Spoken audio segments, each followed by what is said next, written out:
परमेश्वर का धन्यवाद मैं एक और बार करता हूं और आप सबको फिर एक बार जय मसीह की।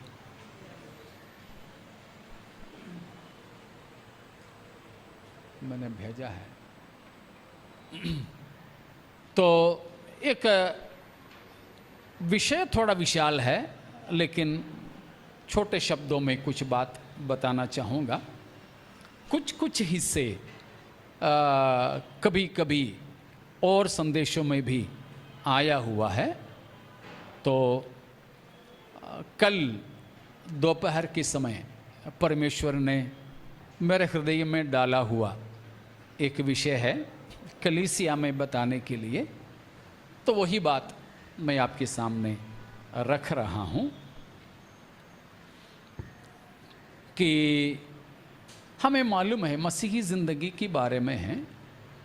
हम जानते हैं कि पौलुस प्रेरित मसीही जीवन की एनालॉजीज, मसीही जीवन के सदृश्य या दृष्टांत कई क्षेत्रों से लिया। उनमें से एक है एथलेटिक वर्ल्ड, जो खेल कूद की दुनिया से, कसरत की दुनिया से भी पौलुस मसीही ज़िंदगी का दृष्टांत को लिया है। कलर नहीं दिख रहा ना।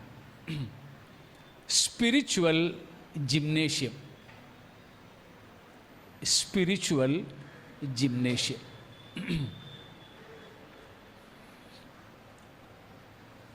आत्मिक कसरत के बारे में है। जिम्नेशियम तो हम सबको मालूम है। परसों मैंने एक छोटा सा वीडियो देखा, शायद एआई से बनाया हुआ है। बहुत ही बुजुर्ग एक अम्मा जी, उनकी चमड़ा वगैरह ऐसे लटकी हुई है। अम्मा जी एक एक्सरसाइज करने वाला साइकिल पे बैठ करके बड़े तेजी से चला रही है। तो आजकल हम कहीं पर भी देखो, हमारे ये नवी मुंबई में है तो पार्कों में एक्सरसाइज करने का कहीं जिम जाने की ज़रूरत नहीं है। नॉर्मल एक्सरसाइज करने का, व्यायाम करने का सारा प्रबंध हमारे इधर पार्कों में है। और कहीं मुंबई के ही बात है, और कहीं जाते हैं तो रोड में ही ऐसे कई चीज़ें बना करके रखा है। तो बहुत लोग आजकल ये करते हैं। कुछ दिन पहले हमारे पास हमारे एक मित्र, मेरे से भी उम्र में छोटा है, प्रभु के दास आया था। जब देखो वो कूदता रहता था। खाना खाया, कूदना शुरू। फिर मैंने कहा कि कूदना है तो नीचे जाकर कूदो, इनके नीचे कोई रहता है। बोला कि एक्सरसाइज कर रहे हैं। कुछ नहीं तो बारिश था तो कहीं नहीं जा पा रहा था, तो सीढ़ी कई बार उतरना चढ़ना हुआ। एक्सरसाइज कर रहे हैं। अभी हम किसी को भी देखो ये करते हैं। कुछ लोग बोलते हैं कि कहीं जाओ मत, बैठे बैठे भी आप करते रहो। बैठे बैठे भी करते रहो, लोग करते रहते हैं। उम्र की कोई ये नहीं है। हाँ, ज़रूर उसी संबंध में प्रभु ने मुझे बताया। मतलब वो वाला जिम्नेशियम और ये वाला एक्सरसाइज के बारे में नहीं है, लेकिन उससे जुड़ा हुआ पौलुस ने मसीही ज़िंदगी के बारे में ऐसा एक दृष्टांत लिया है। पढ़िएगा, पहला तीमुथियुस 14 अध्याय उसका 7 और 8। First Timothy chapter 4 versus 7 and 8।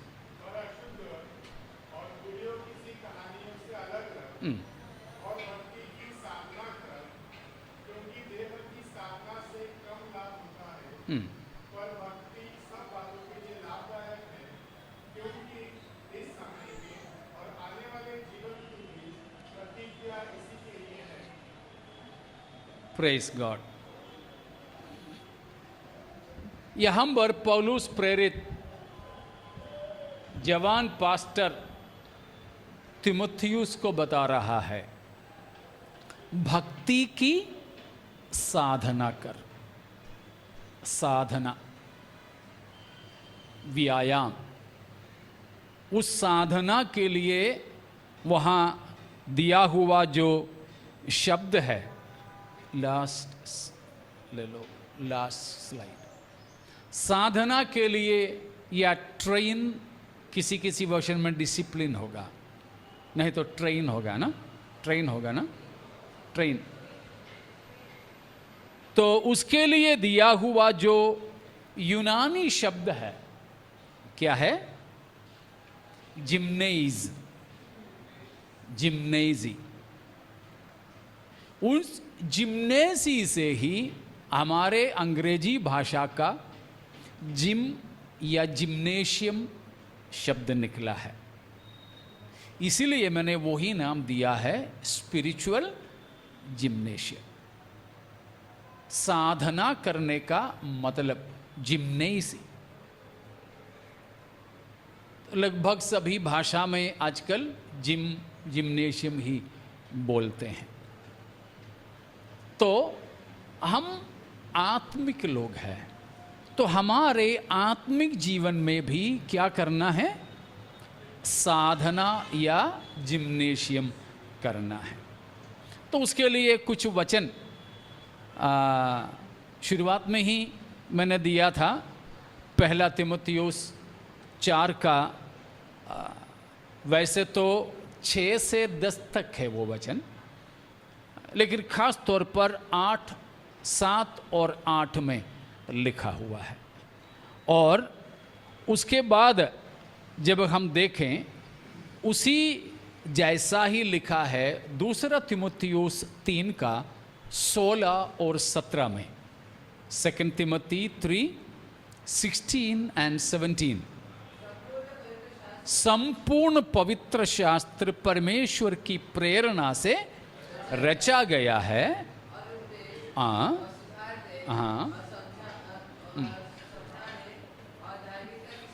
और धार्मिकता की शिक्षा के लिए लाभदायक है, जिससे परमेश्वर का जन सिद्ध बने और सब भले काम के लिए तत्पर हो।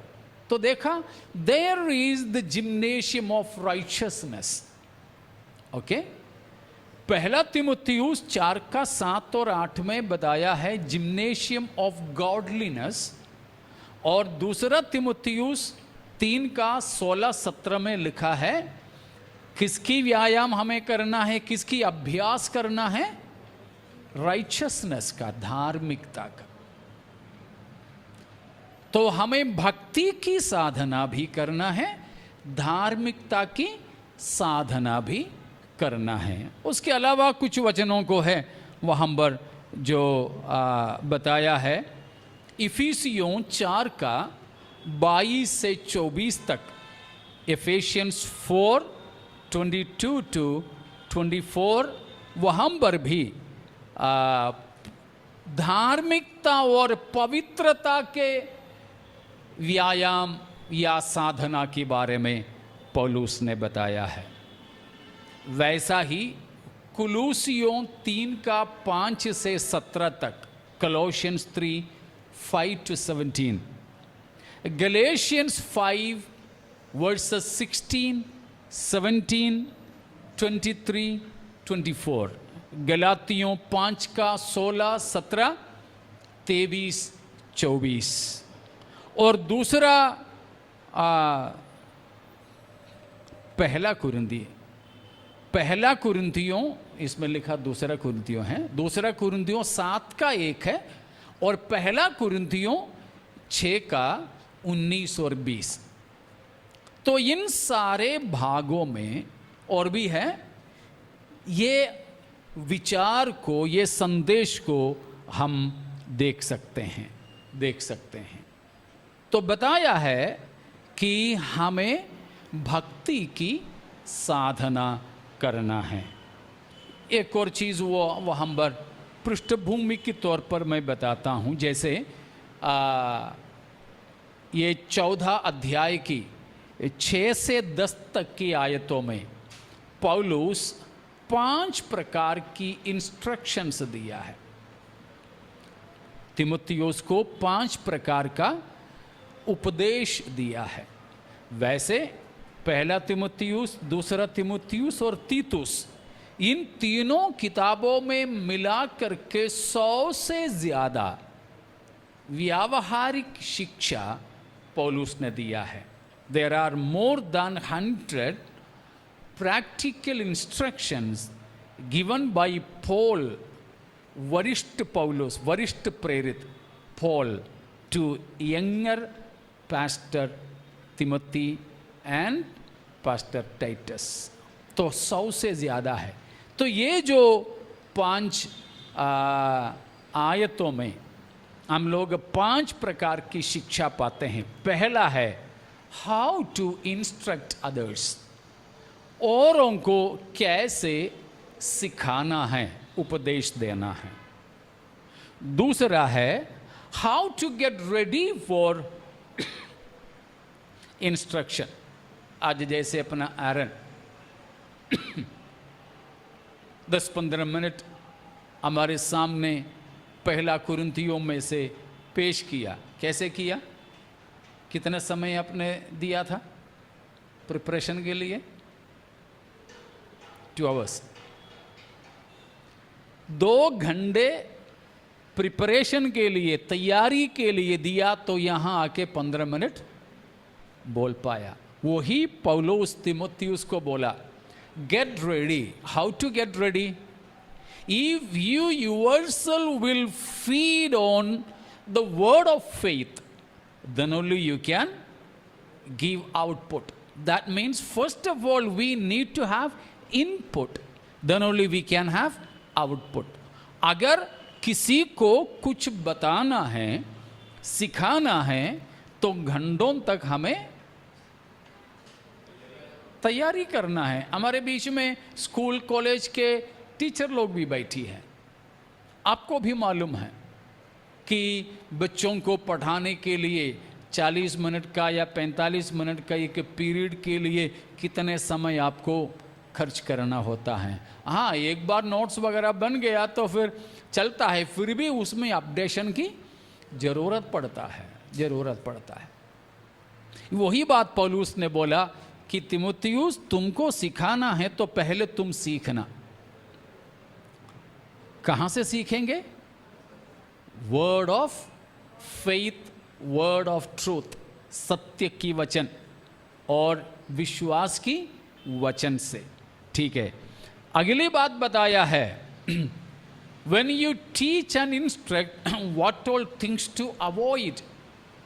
तुम जब कलीसिया में सिखाओगे, प्रचार करोगे, तो क्या क्या चीज नहीं करना चाहिए, किन किन बातों को नहीं करना चाहिए, वो भी सब बताया है।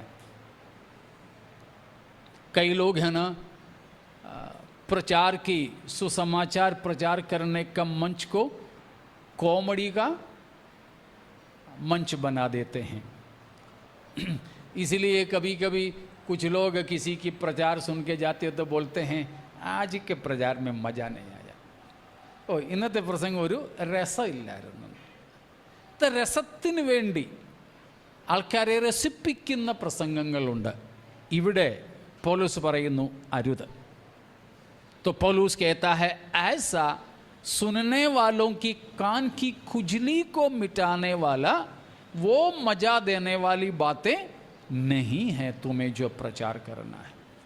और चौथी बात बताया, व्हाट टू सीक आफ्टर, कि किस बात की तुम्हें पीछा करना चाहिए, किस बात की खोज में तुम्हें बने रहना चाहिए। और पांचवी बात बताया है, the very goal of our Christian life, मसीही जीवन का सबसे खास मंजिल, मकसद। हमारे मसीही जीवन का सबसे खास लक्ष्य क्या है? क्या है मसीही जीवन का सबसे खास लक्ष्य? गॉड हिमसेल्फ, परमेश्वर को ही पाना और कुछ नहीं। the very goal and purpose of Christian life is God himself, परमेश्वर को ही पाना है। इसीलिए हम इस बात को जानें कि the greatness of God, the greatness of God makes the toil worthwhile. हमारे मसीही जीवन का लक्ष्य इतना बड़ा है कि हमें उस कदर मेहनत भी करना है।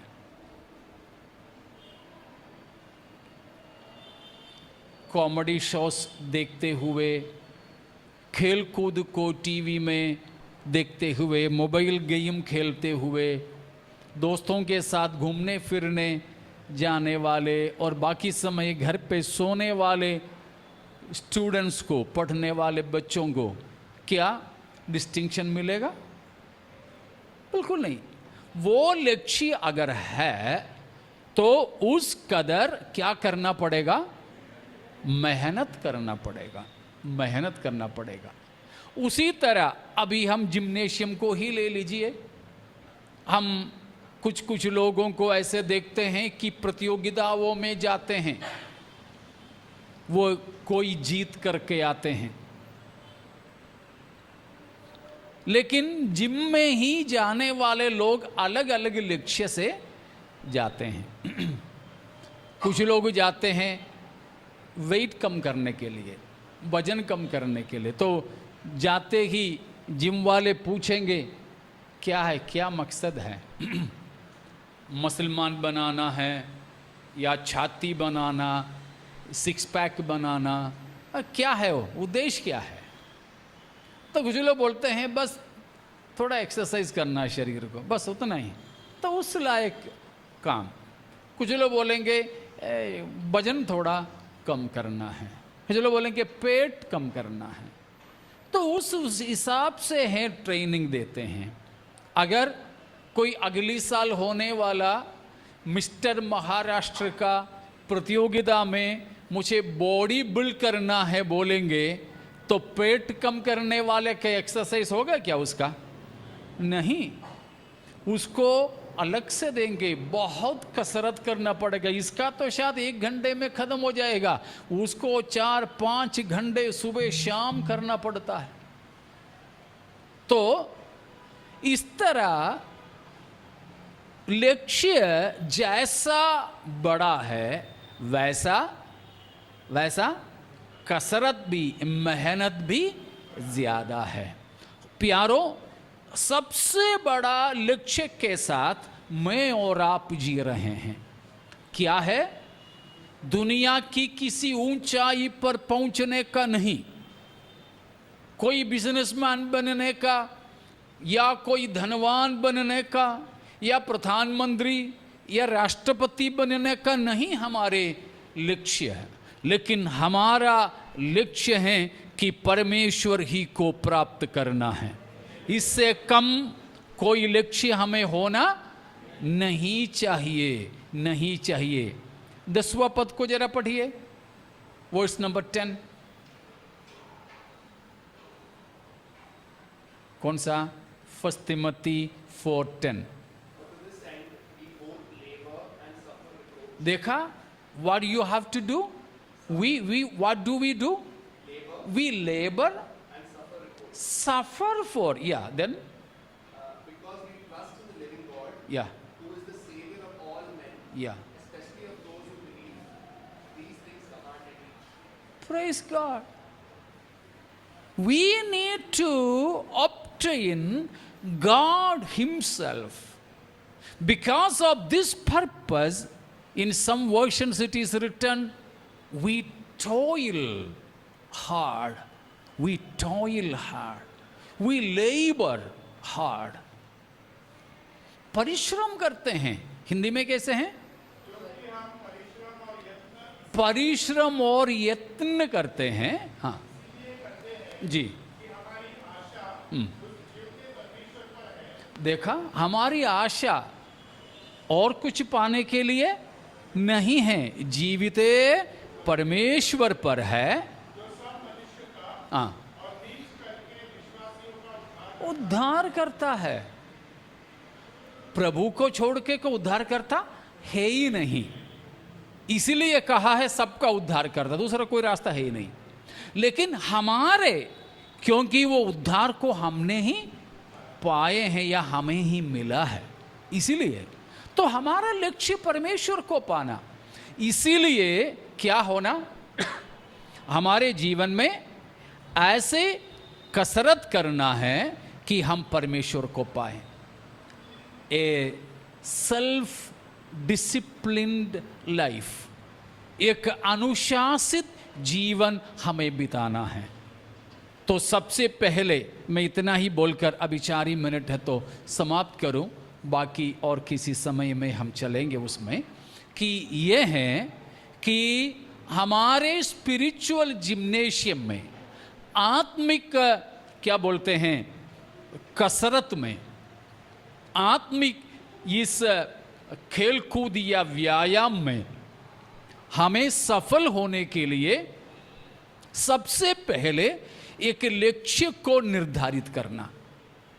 First of all we need to fix the goal. हमारे मसीही जीवन का लक्ष्य क्या है? Praise God. वो लक्ष्य इस वचन के अनुसार, इस वचन के अनुसार क्या है? गॉड हिमसेल्फ, परमेश्वर ही हमारे लक्ष्य है। या उसका दूसरी एक बात, उस 7 और 8वें वचन के अनुसार देखा जाए तो ये है कि हम आत्मिक कसरत इस कदर करें कि हमें उससे कब लाभ होगा? आत्मिक शरीर की व्यायाम करने से थोड़ा सा लाभ है। ये वचन लेकर के कुछ लोग बॉडी बिल्डिंग के लिए जाते हैं, पौलुस ने बोला है लाभ है, लेकिन हियर वो नहीं बता रहे। Paul is making the contrast. लेकिन व्यायाम करना, चलना फिरना, कूदना ये पाप नहीं है, आप कीजिए, कोई दिक्कत नहीं, उसमें कोई दिक्कत नहीं। वो भी इस जमाने में एक्सरसाइज चाहिए, कर लीजिए। लेकिन एक्सरसाइज करने के लिए पौलुस ने थोड़ी बताया है, परंतु वहां कॉन्ट्रास्टिंग है, वहां तुलना किया है। ये करोगे तो थोड़ा सा फायदा जरूर है, लेकिन भक्ति की साधना करोगे तो इसलिए सब बातों के लिए लाभदायक है। शरीर की अभ्यास करना थोड़े से है ना, लेकिन भक्ति की साधना करना बहुत से बातों के लिए लाभदायक है। कैसे?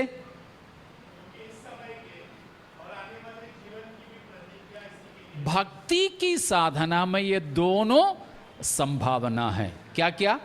इस वक्त के लिए भी उसमें वायदा है, आने वाले समयों के लिए भी। इस समय के लिए क्या, ये भक्ति की साधना करने से क्या फायदा? भक्ति की साधना करने से इस जीवन के लिए क्या फायदा?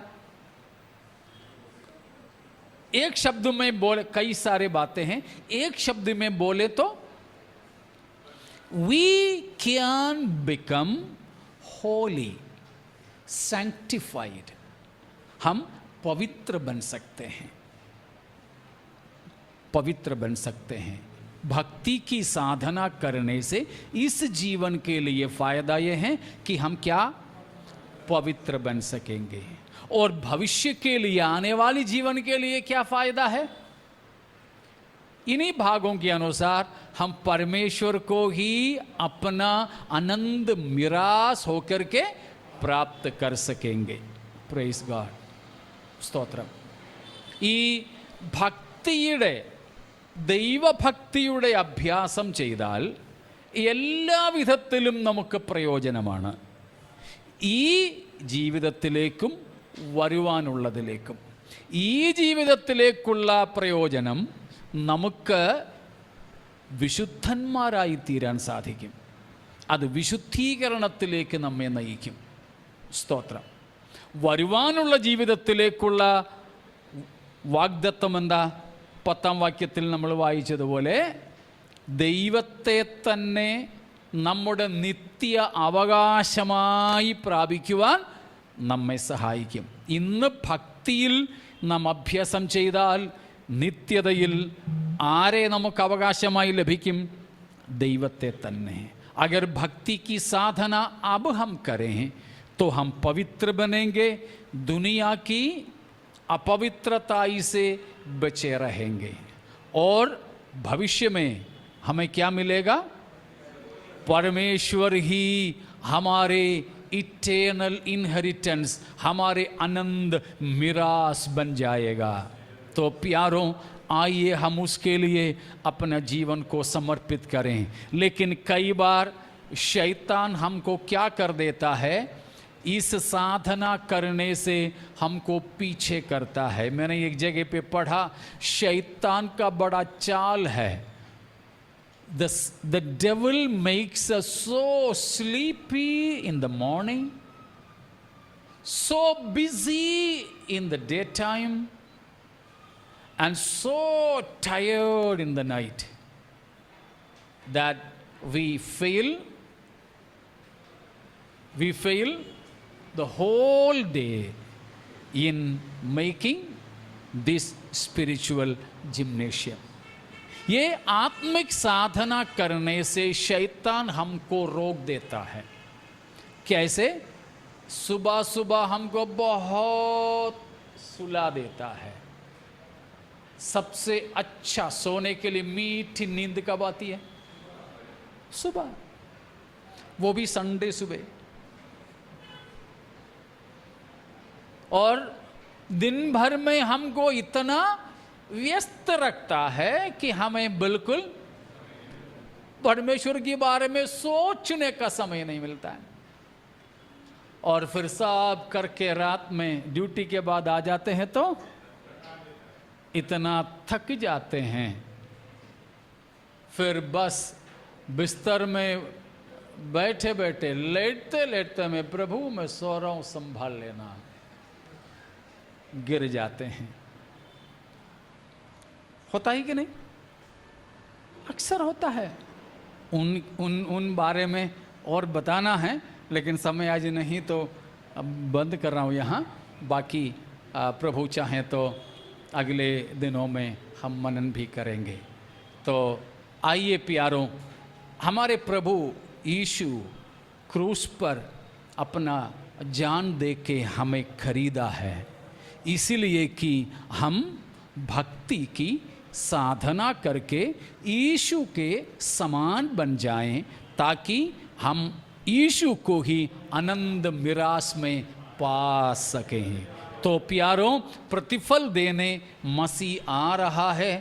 अपना लहू दहेज में चुकाकर मंगनी की कलीसिया को लेने बारात लेकर के मसीह आ रहा है. हम तैयार हो जाएं. प्रभु इन वचनों के द्वारा भक्ति की साधना इस सप्ताह पूरा करते हुए और पवित्रता को सिद्ध करने के लिए इन दिनों में परमेश्वर हमारी मदद करें.